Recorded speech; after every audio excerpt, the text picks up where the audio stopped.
the Buccaneer, this is the Bug. Hello, Resistors, it's Bug time. Are you all sitting comfortably? No? Good. That's as it should be. This is the Bug. I'm Andy, and joining me to analyse the latest blowflies to emerge from the corpse of a once-free Britain, it's Alice. Hello, Andy. And today, we're going to talk to you about Albion, your friends and mine. Alice, the government has extended Albion's contract and have also boasted that violent crime has plummeted to a record low. Now,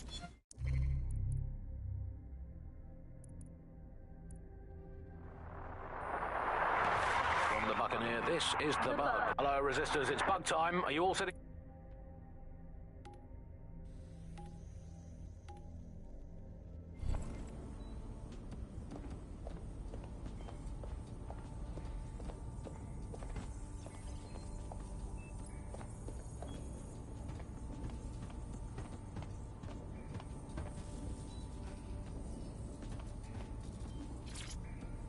Coming up today on The Upload, we're talking about Skye Larson, the enigmatic founder of Broker Tech.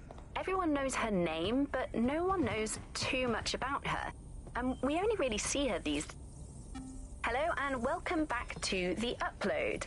In this episode, we're talking about CTOS 3.0, the city operating system that's now powering all of London.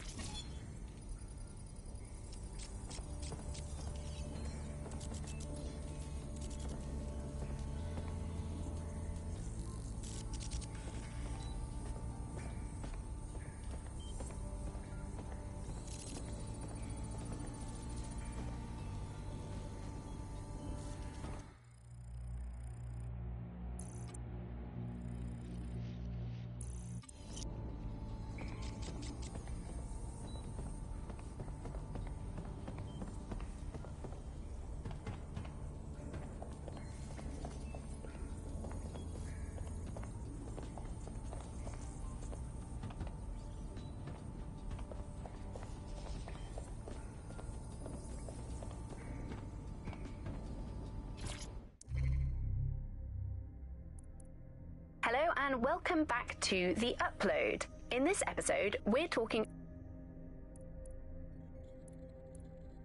Coming up today on The Upload, we're talking about Skye Larson, the enigmatic founder of Broker Tech. Everyone knows her...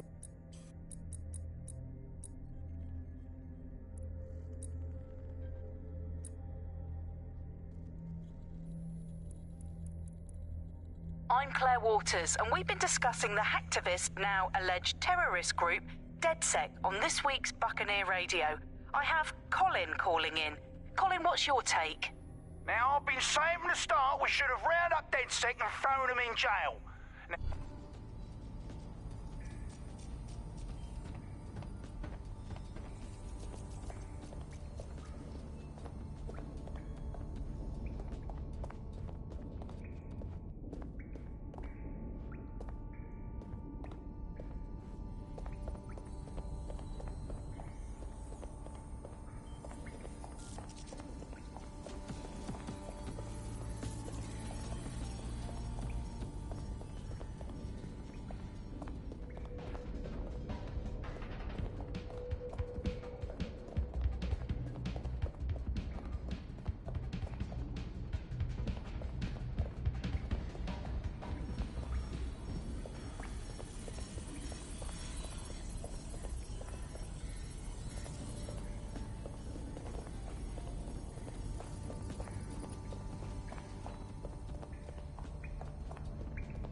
Coming up in today's episode of The Upload, we're talking about how Bagley managed to conquer London. Pretty much my favourite topic. I could talk for hours about the rise of the AI system. It's easy to forget about its origins. It's so present everywhere we go now. Bagley just kind of blends into the background. Bagley is the service AI that's present in every optic device. Whether you're using the Optic, Bagley will be there. The AI is streamed to your Optic from Bloom's central command center, and it was first created by Sky Larson, our tech hero, as part of her techno-utopian idea for the world. Why do you think it grew so quickly? In my mind, it's no surprise that Bagley became so popular. It's funny, useful, fast. It's a great companion and really just makes life so much easier. I mean, when you look back at all the service AIs that used to exist, they just can't compete. When you ask Bagley anything, there's a quick answer and loads of information available.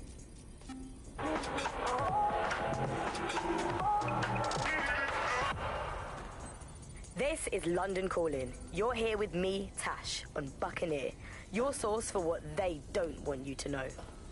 In today's world, we've all had to get used to our every move being tracked by the Optic on our temples, by the cameras around us, and with every click we make online. Seems like everything we do feeds the big data beast. Why are data giants like Bloom so hungry to get hold of our private information and our metadata? What are they using it for? Will we ever have real private lives again? What is privacy in the digital world? And what happens when capitalism and surveillance become one? As you know, we keep all names confidential on Buccaneer. Speaking from a secure location, here's new technology strategist Charles, who worked all over the world trying to keep democracy strong in the face of the data assault. If you have enough personal data on somebody, you're able to predict what it is that they're going to do. You can tell what they might be passionate about, but mostly you can tell what they fear. And if you can tell what someone fears, then you can manipulate them and you can move them in particular directions. Like, data is collected on citizens in every possible way. Data is collected through surveillance cameras. Data is collected from television sets. Data is collected from voter records. It's collected from how much power do you use in your house and how much water do you use in your house. In pre-crisis Britain, we got really used to all of our services being free. Everything suddenly became free that was digital. But what people forgot is that if you're not paying for it, then you're the product being sold. If technology brings out the worst in capitalism, capitalism brings out the worst in technology. Senior academic Alfie tells us how big business repurposes big data. Historically, what's happened, of course, is that people have traded their privacy for their convenience. As smartphones and other kinds of technology came in and became mass-consumed, mass-used items and technological objects, gradually people were so attracted to the affordances of these technologies that privacy kind of retreated into the background and into a state we've got now where it's essentially gone. Having this access to this data makes huge tech companies like Bloom so much more powerful than they would be otherwise, and not just in the obvious ways. Of course, there's a lot of worry and fear over what they can do with the data, can track anyone, find anyone, see what every individual is doing at any point in time.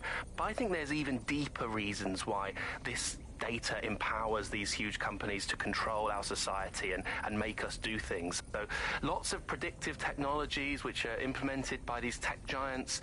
It's not only interested in knowing what we're going to do, but influencing the patterns of our movement. So technologies might suggest routes to use in the city, places to go, restaurants to go to, cafes to go to, music to listen to.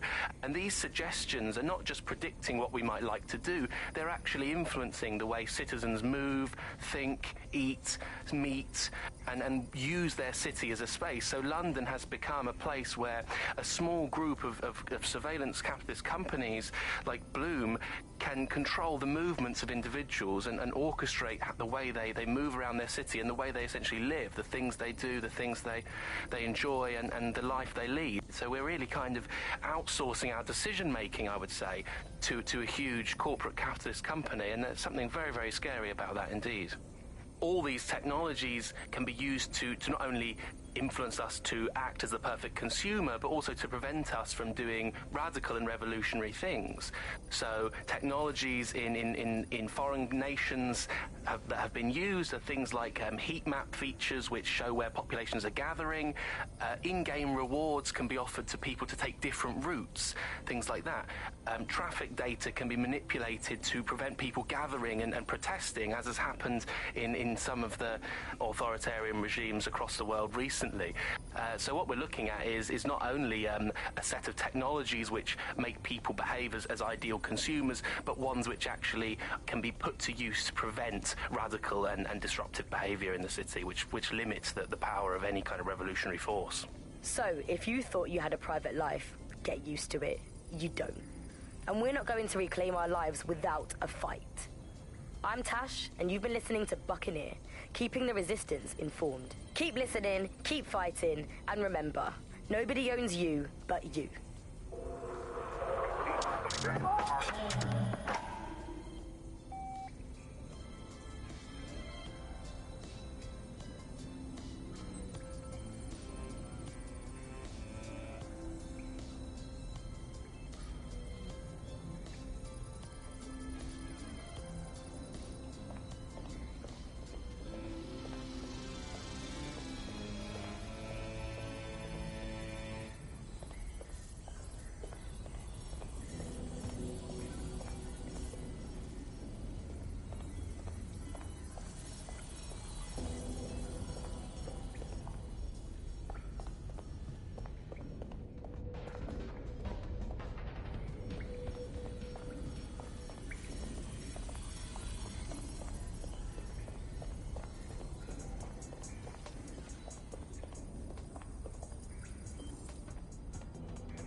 Hello and welcome to today's episode of The Upload.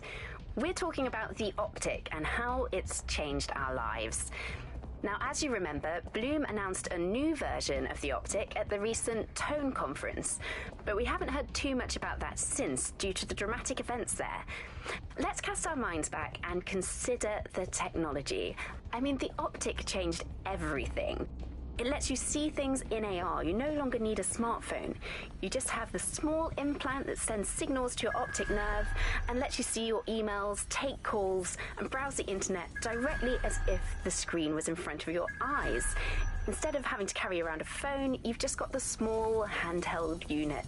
So much lighter and so much more convenient. It's great. Vicky, you sound like you absolutely love the optic. Do you actually think that it's made our lives any better?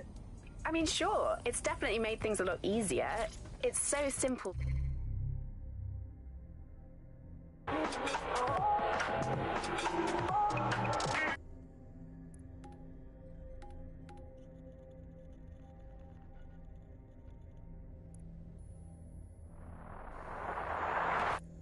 Coming up in... Hello, and browsing the web is so much easier. I remember when you used to have to sit down at a computer with an actual keyboard and mouse and type everything out. And my favourite feature is public transport. With the optic, you can just walk straight onto the tube. It even acts as a passport. No longer do I have to dig around and try and find my old paper passport just to travel somewhere. Also, I thought that optic's marketing strategy, making it free for people, was a stroke of genius. Genius. Bloom was really calculated when it was doing that. It was pushing this draconian device on us at all. Sure, everybody flocked to it. There was free Wi-Fi and phone plans. That definitely helped, but it wasn't a case of this is a product that you need in your life. Why do you hate it so much? It's just the worst because you have to give up.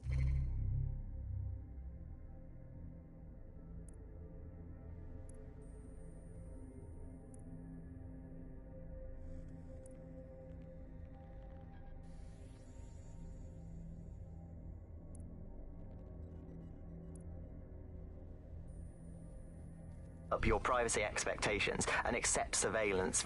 It was almost like the government and Bloom didn't even need to make the optic mandatory.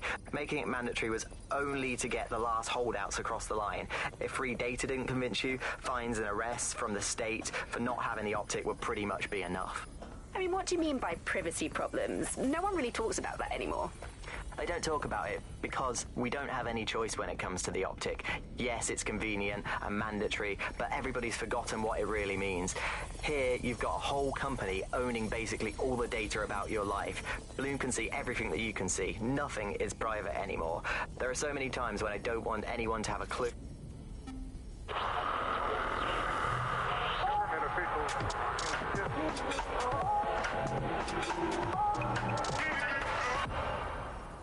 This is London Calling. You're listening to Buccaneer, your pirate podcast source for what they don't want you to know.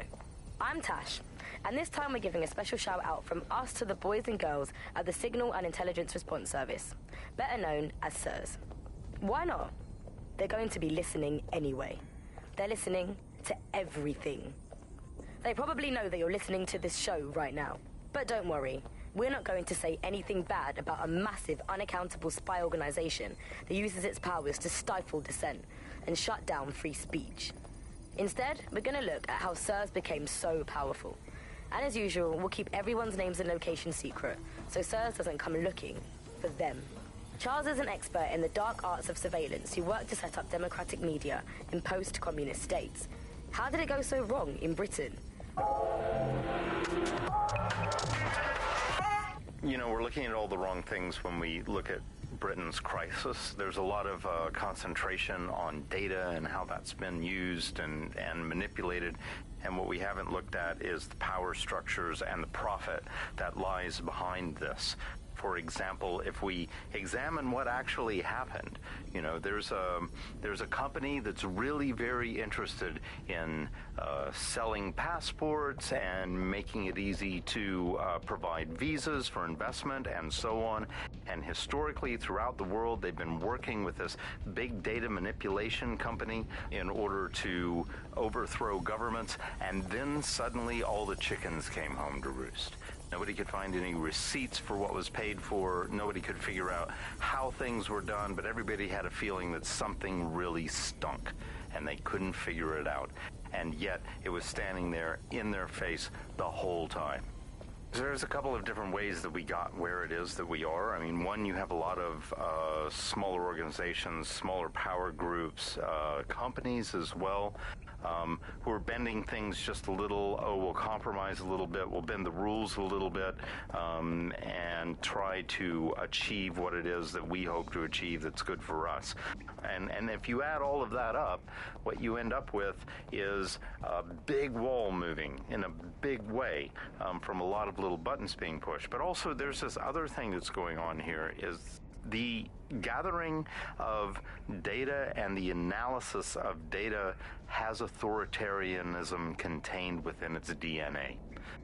It is by its nature a tool for authoritarianism, and it has been used in that way. How does big data look into our lives? James covered it for the pre-crisis press.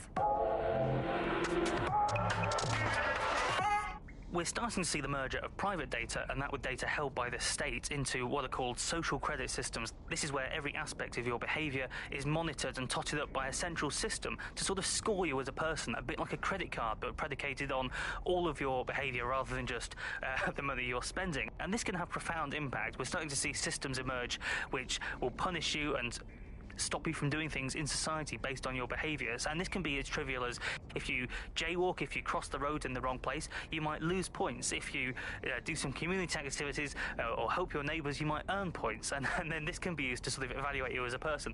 And this could mean, for example, better travel privileges, being able to travel first class, or being denied from travelling first class to not being allowed to travel at all. These systems are very real and very possible because of all of the data that is now held on us. Ian was a veteran political writer and podcaster back in the days of pre-crisis Britain. Is the world we're living in now fascist? Well, this is what fascism is. It is the complete and total control of the individual. The desire to basically say to the individual, nothing in your life matters. On an individual basis, you are now part of the whole, part of the nation, and the only meaning that you will find in your life is to become part of the nation. What is a nation? A nation doesn't mean anything, right? The nation is basically just encapsulated by the leader that takes over, that claims that he, has this sort of access to the soul of the country, to the soul of the people. He never does. It's just a myth. But that's what they go for. And on that basis, they take the right to control every aspect of your life, from who you talk to where you eat, to where you go to hang out with your friends. And what we're seeing now is a contemporary iteration of this process where you get corporations and the state operating in tandem, basically molded into one another. But that isn't that rare. I mean, you saw exactly the same thing in Nazi Germany. You look at the concentration camps that operated in Nazi Germany, there were private companies in those camps making use of that slave labor. Fascism often works with corporations, and it's doing the same now. That's the way in which they track what you do. That's the way in which they track who you talk to. They operate as each other's proxies. So if your ears are burning and you think someone might be watching you, you're probably right. They're watching all of us. I'm Tash, and you've been listening to Buccaneer. Keep listening, keep sharing the show, and keep it encrypted. They're watching us, but we're watching them too.